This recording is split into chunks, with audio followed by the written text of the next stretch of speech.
I am back again to not only promote this channel, which I'm doing right now. Please subscribe if you haven't already. My goal is 1,000 subscribers by the end of January 2025. And right now, I'm going to continue or pick up where I left off with this book that I've been reading. It's Forgiving What You Can't Forget, and the reason why I'm reading it is because I'm having a lot of trouble with forgiveness. There were things that happened in my past, and I continue to rehash, and let it get to me after all this time. And that's not working. It's not helping. It's only making life that much more difficult when life is already difficult enough. You know what I mean? So this morning I am starting on chapter 3. Oh yeah, and I will be interjecting bits and pieces of my life and how it pertains to what this author is talking about. So, yeah, buckle up. Okay, chapter 3. Is this even survivable? Forgiveness is a complicated grace that uncomplicates my blinding pain and helps me see beautiful again. I scribbled this in my journal, feeling so hopeful that morning. With my progress, I felt light and right and good until that afternoon when I got triggered. Like I said before, part of my story is a severely busted up marriage. The wounds are healing, but there are areas inside of me that are still so raw, so full of freshly exposed nerves that even the slightest touch can make me react and recoil. Like a tooth that's been broken enough to expose the nerves, which is what I'm going through in the most literal sense as well right now, and also metaphorically, obviously. Even breathing hurts. Cold liquid that used to be refreshing stabs. Chewing absolutely not possible. And I'm constantly aware of the possibility of intense pain if I don't protect myself. But inevitably, I'll forget. And in an unguarded moment, I'll pay for letting down my defenses. Yeah, I'm going to stop right there for a minute. For those of you who are new to my channel and don't know, I was married to two very not nice individuals. Like I said, with the first dude I was married to, thank God we didn't have any kids together. And then the second guy, him and I, we have 2 kids together, and all he ever did was cheat. And not only did he cheat, he did it with his friends' and family's blessings. Here, he actually went ahead and kicked me and our 6-month-old son out on the street just before the holidays so he could move the woman into our house that he was cheating on me with. And then had the audacity to blame me for cheating. Now, being 46 years old now and having been around the block probably too many times, I can pretty much guarantee you that nobody's getting over on me like that now. See, back then, I didn't know any better than to just, let him kick me out, which he had no legal right to do at all. Not at all. And then, of course, like I said, back then I had very, very low self-esteem, very low self-worth. So I'm literally sitting there begging him to let me and our child stay in a house that's, partially mine anyways. So I'm begging him, oh, please, please, let me stay in the house. I shouldn't have had to do that, for one. And for two, that's the most asinine, bizarre thing that I'm still having difficulty wrapping my head around, even after all of these years, you see. And then, of course, my ex-brother-in-law decided to throw it in my face. Oh, ha, ha, ha, so you begged to stay, ha, ha, ha. And it was really interesting, too, when he literally called me one day telling me how his wife left him, and he was on the phone talking to me and just bawling his eyes out. You know what I mean? But he's going to sit there and make fun of me because I'm begging to stay in a house that was already mine because I just had low self-esteem, and I was just one of these people, very codependent, feeling like, oh, I'm nothing without a man. Yeah, okay. That's not going to fly these days. But it was very, very painful, and what she said is true. It's like all your nerves are on fire and you just feel like you can't breathe and you just can't believe that this is happening to you. I mean, it was horrible, just a horrible, horrible experience. And the fact that I'm hanging on to it this long, like I said, that's not a good thing. That's not good at all. And I need to be able to let it go. And I also am hoping that by reading this book, those of you out there who are still struggling with forgiveness and letting things go can actually benefit from this book that I'm reading too. That's my hope. My hope is we all can learn something and we all can do better and can benefit and try to live a better life.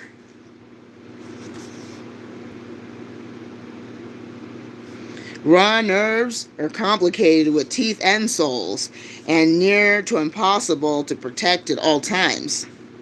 So when I got triggered and some raw unresolved pain got poked, a venomous sting of words shot out of my mouth. Yeah. And in less time than it takes to snap my fingers, I was undone, unwell, unraveled. All the progress I thought I'd made seemed like such a sham. And I'll tell you now, the thing that has set me off for a long time is people walking around bragging about how they're dating somebody who's married to somebody else. Yeah, talk about just literally just setting me off. And that's a big trigger for me.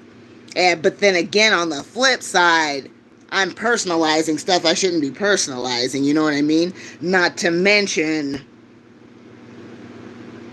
there was a time in my life, after all of this, I was so angry and so bitter and so resentful, I literally would seek people out who were in relationships. You know what, I'm not going there, but I think you guys get the picture is when you're hurt. Sometimes you will have a tendency to hurt others. Like they say, hurt people. And the stuff that I did back then is horrible. And it is unforgivable. But it's like I need to forgive, but I also need forgiveness. That's what we call a paradox. And it's something that it has to happen. So forgiveness is such a complicated grace for sure, but how in the world does it uncomplicate my blinding pain so I can see beautiful again? Sometimes words sound so possible until the living of them feels impossible. Stupid rhetoric, except that it wasn't. I wrote it because I had truly experienced it. So why was I having such a hard time living it in this moment? A maddening heaviness returned, and I felt more betrayed than ever by those who'd hurt me. I wanted to rip those forgiveness words out of my journal while saying things you don't find in the Bible. A scream rushed through the chambers of my heart, and no matter how desperate I was to keep it in, I couldn't. Then I felt the overwhelming desire to slam something hard. Really, really hard. The front door seemed like the most obvious choice. I jerked it open and slammed it shut while screaming, while flailing my arms. I just gave way to it all. I held nothing back until I saw movement through the glass of the door that somehow miraculously didn't shatter in my slamming and slamming again tirade. And yeah, that sounds a lot like me, only with me I use words. I can assure you that I pretty much called both of my ex-husbands just about every single name, every single horrible, derogatory, disrespectful name you can ever think of. I was even making up words to call them. And also called them out on my Journey in Recovery Facebook page, which is one of the reasons why I ended up closing that page down. Because in the end, I wasn't really trying to help and support people in their recovery. I was using that platform as a way to share with the world what I perceived as my pain, and everybody needed to know about it and hear about it and hear every single detail. And it's like, dude, okay, I did that, but that did not help with the healing process at all. In fact, it made it worse. You know what I mean? So yes, I've been there, done that. And you can even ask some of my close friends. Yeah, they've heard me just go on an endless tirade of name calling and this and that of these men who, well, they're not good people, but they're also hurting and trying to make their way in this world that's very hostile and very depressing at times. You know what I mean? So that did not help me at all to be acting a fool like that. A delivery gal was standing on the front steps of my house watching it all. Yeah. She was on the outside staring in, trying to hand me a package, but shrinking back with each crazed swing. I was on the inside staring out. I felt stunned that my private tirade wasn't so private, and it was clear neither of us knew what to do. Eventually, she just set the package on my front step and walked away. I wanted to follow after her, explain, apologize, offer her a cookie, something, but who wants to eat a cookie made by a woman flailing about? Instead, I just watched her climb into the truck and drive away. I wish I could say I turned it all around after that. I didn't. I let the triggered emotions settle in and become a bad mood for the rest of the day. And all the people around me who didn't deserve to catch the brunt of my chaos felt the completely unsettled state of my heart. Now I wasn't just the one who was hurt. Now I was the one causing hurt in others. And that's what left me seething with the most painful of all lies hooked into my soul. They did this to me. They made me feel this way. They made me act this way. They have written into my life a script of horrific sorrow from which I'll never escape, never truly heal from, and can't ever possibly forgive. You know, I think I'm at that stage now where I feel like I can never truly heal from what happened. You know what I mean? But on the flip side, I think that I'm starting to get a little bit better with that. I mean, we all know, you know, those of us who are Christians know that through Christ all things are possible. So it is possible for me to forgive, even though I feel like I can't. Because for one, I'm too used to living a life of dysfunction and unforgiveness. Way too used to it, way too comfortable with it. And that's got to stop. That's really, really got to stop. When you've been deeply wounded by another person, it's only natural to be shocked by their utter lack of humanity. Well, yeah, and that's another thing that really did infuriate me. The fact that, you know, my kid's dad did all the things that he did to me, and then the fact he's going to come at me crazy, coming on to my mom's property and being disrespectful to me. Like I said, that's like wild. That's really, really wild. Flipping the script on me, making it seem like I'm the bad guy when he's the one that did things to me like that. You know what I mean? Like at the beginning of our relationship, he would say things like, oh, eye for an eye, tooth for a tooth, until he got caught cheating on me, and then all of a sudden it was all my fault, and that I needed to leave my house. Because he said, well, it wouldn't be right for you and, you know, and his, you know, his mistress, the one he's cheating on me with, it wouldn't be right for us both to be living in the house with him. That's what he said, his words.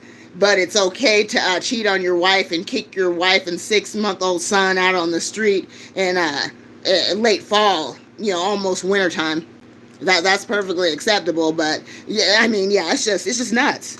And he doesn't have any remorse. He doesn't care about what he did. Not a single apology, no nothing, or at least not a meaningful one. Not one that was actually genuine. Not at all.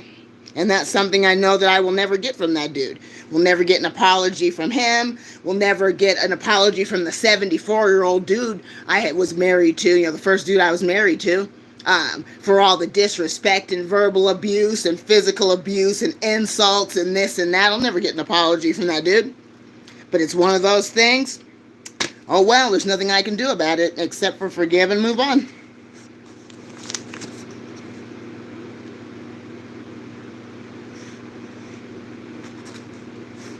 It's understandable to wish your life would have never ever intersected with theirs. Boy, howdy, ain't that the truth? To assume the hell you are now forced to live with is absolutely directly connected to a choice they made that can never be unmade. To feel haunted by a shadow version of the offender who caused this, and to almost feel like they are following you around while you replay their cruel act in your mind over and over and over. To feel forever changed in ways you don't want to be. Had they never made the choices they made, then surely you wouldn't be here. I wouldn't be here like this, flailing, screaming, scaring the delivery girl and wondering, is this even survivable? I pulled my journal back out. I didn't rip out the forgiveness quote I'd written. Instead, I wrote a narrative to negate it. All right, I am going to go for now, and I will be back to read the rest of this chapter in a little while. Thank you all for tuning in, who have tuned in. And if you aren't subscribed to this channel, please do so. My goal is to get 1,000 subscribers by the end of January 2025. And basically, yeah, this is just a channel where I do reviews about just about anything, from the latest movie I've seen to local law enforcement to restaurants, hotels. I share bits and pieces of my life, being in recovery from drugs and alcohol for 5.5 years and being free from cigarettes for 5 years. Yeah, people, they always tell me how inspiring I am, and that's something that I'll never, ever forget, and I'll always be grateful for people who are able to come up to me and tell me that kind of thing. It really means a lot. It makes me very happy, and yeah, y'all are great. Have a wonderful day. Bye.